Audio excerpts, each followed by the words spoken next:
Hello everyone. Today I'm going to share with you 5 tips that you can use in your writing task 1. Tip number 1.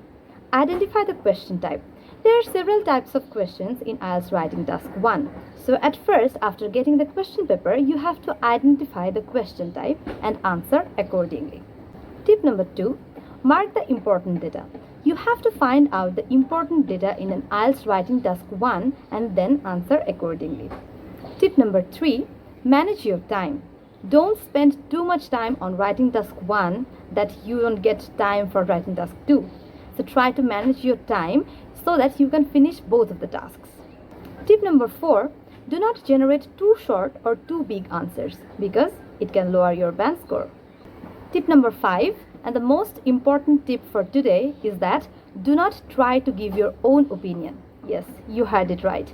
You are not allowed to give your own opinion in writing task 1. You are just there to analyze the data. So try not to give your own opinion and get a high band score. That's all for today. See you later.